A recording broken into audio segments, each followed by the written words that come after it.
लाओ त्से अगला सूत्र कहते हैं, जो सम्मान और गौरव से परिचित है लेकिन अज्ञात की तरह रहता है, वह संसार के लिए घाटी बन जाता है और संसार की घाटी होकर उसको वह सनातन शक्ति प्राप्त हो जाती है जो स्वयं में पर्याप्त है, और वह पुनः अनगढ़ लकड़ी की नैसर्गिक समग्रता में वापस लौट जाता है। इस अनगढ़ लकड़ी को खंडित करें या तराशें तो वही पात्र बन जाती है। जानी के हाथों में पड़कर वे उस आभिजात्य को उपलब्ध होते हैं जो शासन करता है, इसलिए महान शासक खंडन नहीं करता है। चलिए अब इस सूत्र को गहराई से समझते हैं। लाओ त्से की दृष्टि बड़ी उल्टी है। आमतौर से हम समझते हैं कि आक्रमण में शक्ति होती है। लाओ त्से कहते हैं, शक्ति होती है समर्पण में। आक्रमण की शक्ति को तो तोड़ा भी जा सकता है, क्योंकि आक्रमण से बड़ा भी आक्रमण हो सकता है, लेकिन समर्पण से बड़ा कोई समर्पण नहीं हो सकता। समर्पण का अर्थ ही आखिरी होता है, उससे बड़ा कुछ होता नहीं। समर्पण का अर्थ ही पूरा है। जैसे कि आप ये नहीं कह सकते कि यह गोला अधूरा है। गोले का अर्थ ही होता है कि वह होगा तो पूरा होगा। कोई अधूरा गोला नहीं होता। ऐसे ही कोई प्रेम अधूरा नहीं होता, या तो होता है या नहीं होता।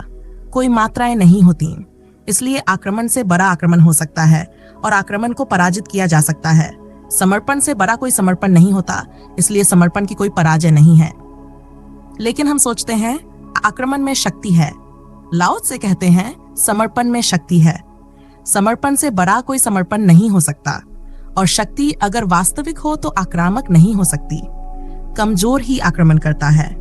असल में कमजोरी ही शक्ति पर भरोसा रखती है। शक्तिशाली आक्रमण नहीं करता। महावीर ने कहा है, शक्तिशाली अहिंसक हो जाता है, कमजोर कभी अहिंसक नहीं हो सकता।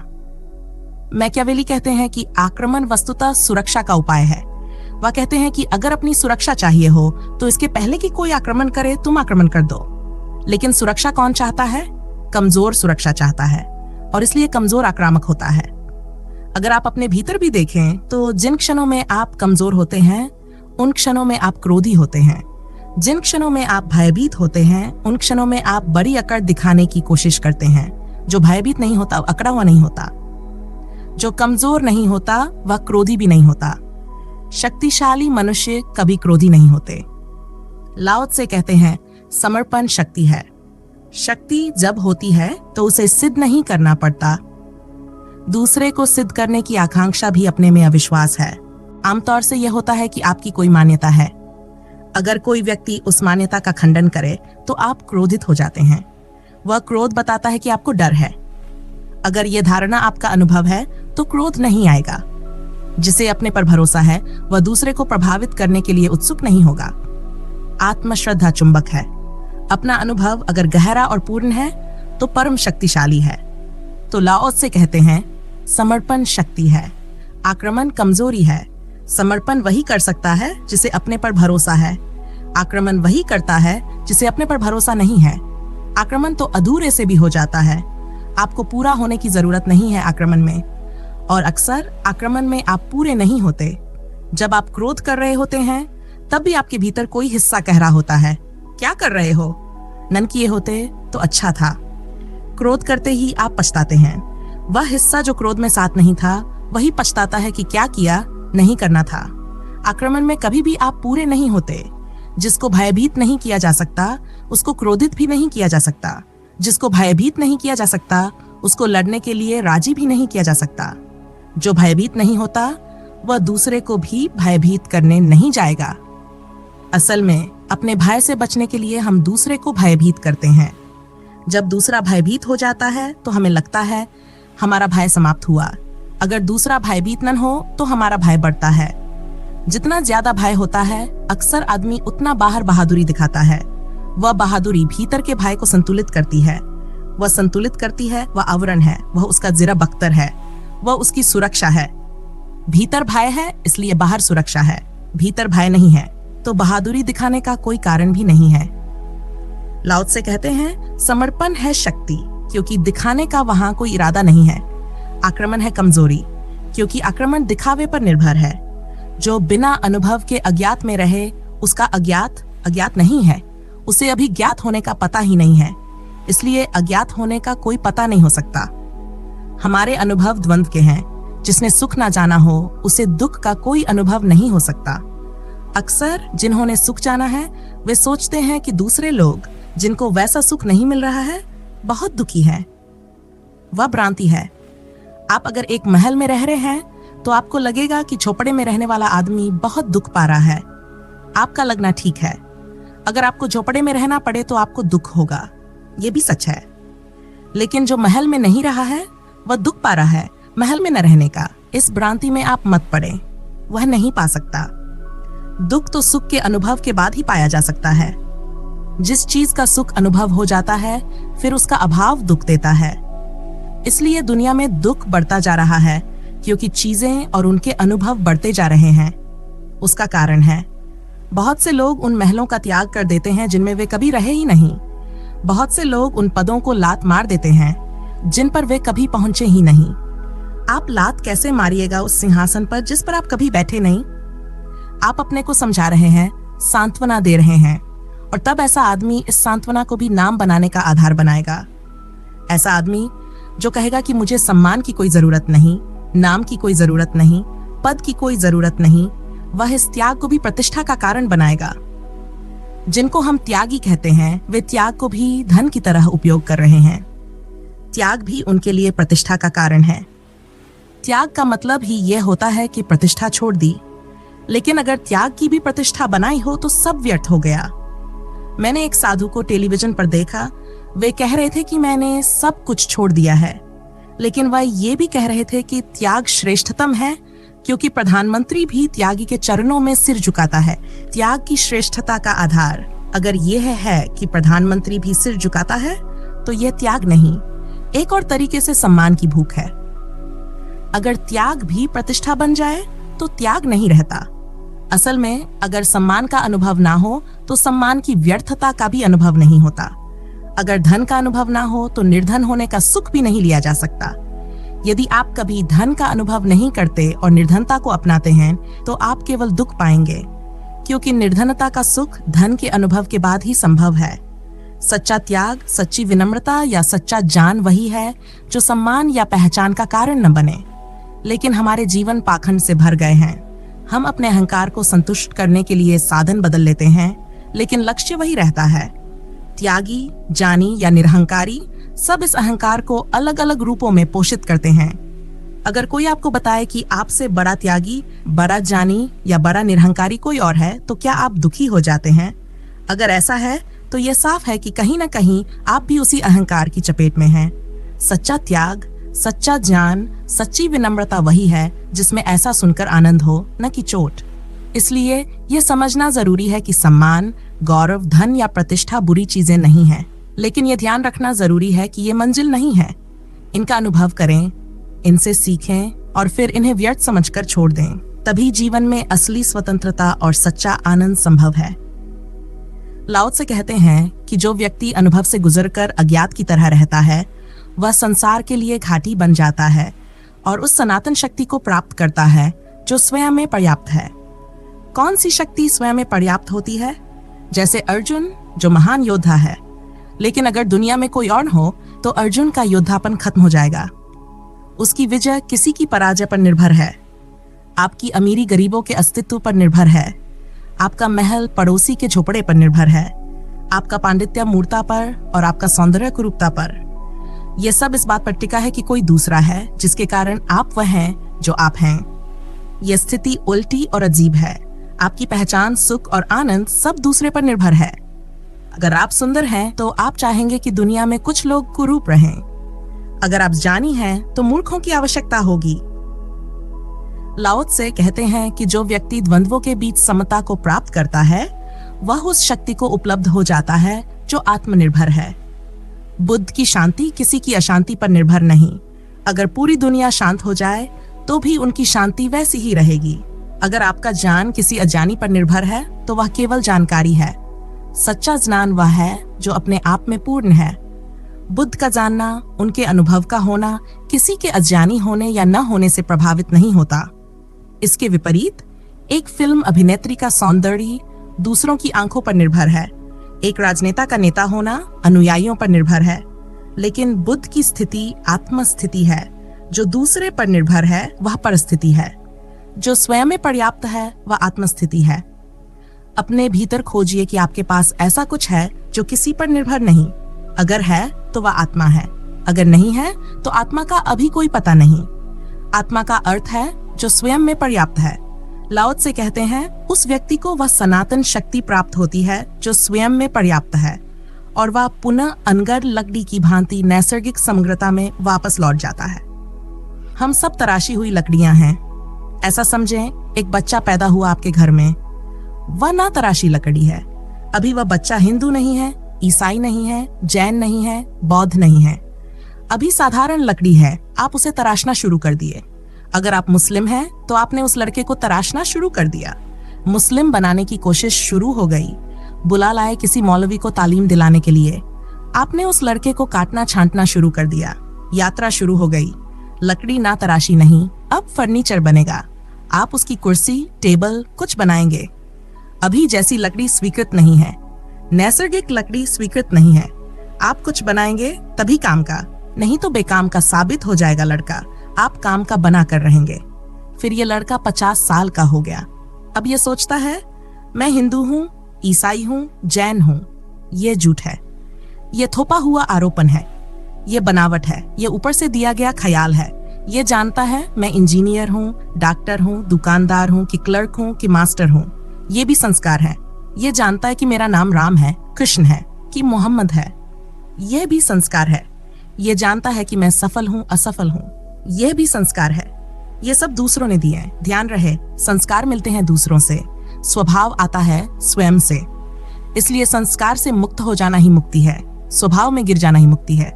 स्वभाव तो अनगर है, अनबना है। संस्कार गड़ा हुआ है। संस्कार ही बंधन है। हिंदू होना बंधन है, जैन होना बंधन है, मुसलमान हो बंधन है, राम होना, कृष्ण होना, बुद्ध होना बंधन है। धंधा, व्यवसाय, पद, उपाधि बंधन है। लेकिन वह सब जरूरी है, क्योंकि उसके बिना तो जीवन चल नहीं सकता। आवश्यक है। बुराई हो तो भी आवश्यक है। बच्चे को माँ बाप कुछ तो देंगे ही। अगर न देने की कोशिश करें तो उस कोशिश में भी कुछ देंगे। कोई उपाय नहीं है। एक छोटी कहानी से समझें। इजिप्ट के एक फेरो को ख्याल आया कि जो भी हम बच्चों को भाषा सिखाते हैं वह दी हुई है। तो उसने एक बच्चे को जन्म के बाद महल में रखवा दिया और उपाय किया कि उसको कोई भाषा सुनने का मौका न मिले, ताकि पता चल जाए कि मनुष्य की निसर्ग भाषा क्या है। वह बच्चा सिर्फ गूंगा साबित हुआ। वह बोला ही नहीं, क्योंकि कोई निसर्ग भाषा नहीं है। सब भाषा संस्कार है। निसर्ग तो मौन है। ध्यान रहे, भाषा संस्कार है। उसको कोई भाषा ही नहीं दी गई तो वह गूंगा ही रह गया। लेकिन ध्यान रहे, उसका गूंगापन संत का मौन नहीं है, क्योंकि उसने वाणी नहीं जानी। जिसने वाणी नहीं जानी वह मौन से कैसे परिचित होगा? वह सिर्फ गूंगा है, सिर्फ गूंगा। गूंगा होना मौन नहीं है। वाणी जिसने जानी और वाणी को जानकर जिसने व्यर्थ पाया और चुप हो गया, तब मौन है। वह लड़का सिर्फ गूंगा रह गया। उसकी कोई भाषा नहीं थी। भाषा तो सिखानी पड़ेगी। हमें सभी कुछ सिखाना पड़ेगा। लेकिन अगर साथ ये बात भी ख्याल में बनी रहे कि जो भी सिखाया जा रहा है वह बाहर से आ रहा है, जरूरी है, आत्यंतिक नहीं है, आवश्यक है, उपयोगी है, सत्य नहीं है। सत्य तो वह अनगढ़ स्वभाव है, अनछुआ, कुनारा, अस्पर्शित, दूसरा जहां तक पहुंचा नहीं कभी, वही मेरी आत्मा है। तो लाओ त्से कहते हैं, ऐसा व्यक्ति जो द्वंद्व के बाहर हो गया, वह पुनः अनगढ़ लकड़ी की भांति नैसर्गिक समग्रता में वापस लौट जाता है। वह फिर अनगढ़ लकड़ी हो जाता है। टेबल कुर्सी नहीं रह जाता, हिंदू मुसलमान नहीं रह जाता, डूब जाता है उस तल पर जहां कोई संस्कार नहीं है। उस स्वभाव का नाम ताओ है। उस स्वभाव को वेद ने रित कहा है। उस स्वभाव को हिंदू आत्मा कहते हैं। बुद्ध उस स्वभाव को निर्वाण कहते हैं। यह शब्दों का फासला है, लेकिन यह बात ठीक से समझ लें कि एक आपका रूप है, नाम है, ढांचा है जो दिया गया है, और एक आप है जो किसी ने आपको दिया नहीं। आप हैं जो अंधिया है आपके भीतर। इसीलिए महावीर और बुद्ध, जिन्होंने ज्ञान की परम स्थिति में प्रवेश किया, उन्होंने ईश्वर को इनकार कर दिया। और करने का कारण क्या था? करने का कारण यह था कि अगर ईश्वर बनाने वाला है तब तो हमारे भीतर स्वभाव बचा ही नहीं। मेरी एक मित्र है, वे कहती हैं कि मैं सब जानती हूँ, सब समझती हूँ, ठीक सुशिक्षित हैं, लेकिन इंटरव्यू देने, किसी नौकरी में जाने में मुझे बेचैनी महसूस होती है। इसलिए कोई नौकरी नहीं लगती, क्योंकि बिना इंटरव्यू नौकरी कैसे लगे। और वे कहती हैं कि जो भी पूछा जाता है वह सब मुझे मालूम है। कोई ऐसी बात नहीं है जो मुझे मालूम नहीं, लेकिन 6 साल से वे भटक रही हैं क्योंकि इंटरव्यू देने का साहस नहीं कर पा रही। मैंने उनसे पूछा, तुमने असफलता को जोर से पकड़ लिया है, अब तुम्हें डर है। मैंने उनसे कहा, इंटरव्यू का डर क्या है? नौकरी नहीं मिलेगी, 6 साल से नहीं, इससे बुरा क्या हो सकता है? लेकिन एक लाभ है इसमें कि वे अभी तक किसी इंटरव्यू में असफल नहीं हुई। दिया ही नहीं तो असफल होने का कोई कारण भी नहीं। इसीलिए एक अक्कड़ बनी हुई है। अब वह अकड़ ही उनकी दिक्कत बन गई है। उन्हें डर है कि कहीं असफल हो गई तो क्या होगा। इस डर के कारण वे पूरी जिंदगी असफलता को पकड़े रहेंगी। बहुत से लोग असफलता को पकड़ लेते हैं, तो वहीं दूसरी ओर कुछ लोग सफलता को पकड़ लेते हैं। ये द्वंद्व है। कुछ लोग नाम को पकड़ लेते हैं और कुछ बदनामी को, क्योंकि बदनाम भी हुए तो क्या, कुछ नाम तो होगा ही। अगर आप जेल खाने में जाएं और वहां के लोगों की बातें सुने तो वे एक दूसरे से अपनी बदनामी की तुलना करते हैं। कोई कहता है, तेरी क्या है, मेरी बदनामी ज्यादा है। वहां भी पुराने चने और नए चने होते हैं। नए अपराधियों की कोई इज्जत नहीं होती। अगर पहली बार आए हैं तो कोई खास ध्यान भी नहीं देता। कितनी बार आ चुके हो, यह उनका मापदंड बन जाता है। यह मनुष्य की प्रवृत्ति है। वह द्वंद्व में से कुछ भी पकड़ लेता है, लेकिन बिना पकड़े रहना मुश्किल लगता है, क्योंकि अगर पकड़ा नहीं तो उसे डर लगता है कि वह नीचे डूब जाएगा। लाओ त्से कहते हैं, द्वंद्व में कुछ भी मत पकड़ो, न नाम को, न अनाम को, न संसार को, न संन्यास को, कुछ भी मत पकड़ो। पकड़ने की आदत ही छोड़ दो, यही असली संन्यास है। और जब व्यक्ति धीरे धीरे द्वंद्व के बीच चुनाव छोड़ देता है, विकल्पों को त्याग देता है, तो वह चॉइसलेस हो जाता है। ये मत सोचो कि बुरे को पकड़ो या भले को, पुण्य को पकड़ो या पाप को, भोग को पकड़ो या त्याग को। सब द्वंद्व को समझ लो और कुछ मत पकड़ो। जब कुछ भी नहीं पकड़ते तो तत्क्षण व्यक्ति स्वयं में गिर जाता है, और यही स्वयं में गिर जाना ही परम अनुभव है। अनगढ़ लकड़ी को खंडित करें या तराशें तो वही पात्र बन जाती है। लाओ त्से कहते हैं, जो परम अध्यात्म में प्रवेश करता है वह बिल्कुल अपार हो जाता है संसार के लिए। अपात्र शब्द जरा अच्छा नहीं है। अपात्र सुनकर ही भीतर मन में भय लगता है कि अपात्र, कुछ न कुछ तो पात्रता कहीं न कहीं होनी चाहिए। लाओ त्से कहते हैं कि वह अनगढ़ लकड़ी की भांति अपात्र होता है। वह जो परम में विलीन होता है उसका कोई भी तो उपयोग नहीं है। लाओ त्से का क्या उपयोग करिएगा बताइए? किसी काम के नहीं, कोई उपयोग नहीं। कोई उपयोग है? संत का कोई उपयोग है? क्या उपयोग करिएगा? किसी काम में न पड़ेंगे, बिल्कुल बेकाम। मगर यही उनका उपयोग है, क्योंकि ये जो बिल्कुल ही उपयोग के बाहर खड़ा व्यक्ति है, ये परम शक्ति को उपलब्ध हो जाता है। ये फिर जाता नहीं आक्रमण करने के लिए। इसके पास जो आ जाते हैं, इसके पास जो खिंच आते हैं, चुंबक की भांति, उनको हजारों हजारों उपयोग मिल जाते हैं, लेकिन यह अपनी तरफ से नहीं जाता। यह कुछ करता नहीं है, यह तो बिल्कुल निष्क्रिय हो जाता है। लेकिन इसकी निष्क्रियता में बड़ी क्रांतियां घटित होती हैं। इसके पास आकर न मालूम कितने चिराग जल जाते हैं, और ये उन्हें जलाता नहीं है, पर इसकी आग काफी है। चिराग पास भी आ जाएं तो पट पड़ जाती है। इसके पास आकर न मालूम कितने लोग अनंत सौंदर्य को उपलब्ध हो जाते हैं, लेकिन यह उन्हें तराशता नहीं है, यह उन्हें सुंदर बनाता नहीं है। बस इसका होना उन्हें बहुत कुछ दे जाता है। लाओ त्से गुजर रहे थे एक पहाड़ से, और सारा जंगल काटा जा रहा है, सिर्फ एक वृक्ष नहीं काटा जा रहा है। तो लाओ त्से अपने शिष्यों को कहता है कि जाओ जरा पूछो इन काटने वालों से, इस वृक्ष को क्यों नहीं काटते हो? तो वे गए। उन्होंने पूछा, उन्होंने कहा, यह वृक्ष बिल्कुल बेकार है, इसकी सब शाखाएं टेढ़ी मेढ़ी हैं, तो कुछ बन नहीं सकता। दरवाजे नहीं बन सकते, मेज नहीं बन सकती, कुर्सी नहीं बन सकती। और यह वृक्ष ऐसा है कि अगर इसे जलाओ तो धुआं ही धुआं होता है, आग जलती नहीं। इसके पत्ते किसी काम के नहीं, कोई जानवर खाने को राजी नहीं, इसलिए इसे कैसे काटें? तो सारा जंगल कट रहा है, यह भर बच रहा है। लाओ त्से के पास जब शिष्य आए तो लाओ त्से ने कहा, इस वृक्ष की भांति हो जाता है ताओ को उपलब्ध व्यक्ति। देखो, यह वृक्ष कट नहीं सकता, क्योंकि वस्तुतः यह सम्मान पाने को उत्सुक नहीं है। एक लकड़ी सीधी नहीं है। सम्मान की आकांक्षा होती तो कुछ तो सीधा रखता, सब इर्छा तिरछा है। इस वृक्ष को दूसरों को प्रभावित करने की उत्सुकता नहीं है, नहीं तो धुआं ही धुआं छोड़ता। इस वृक्ष को जानवरों तक को अनुयायी बनाने का रस नहीं है, नहीं तो कम से कम पत्तों में कुछ तो स्वाद भरता। लेकिन देखो, यही भर नहीं कट रहा है, बाकी सब कट रहे हैं। लाओ त्से ने कहा, सीधा होने की कोशिश करोगे काटे जाओगे, तुम्हारा फर्नीचर बनेगा।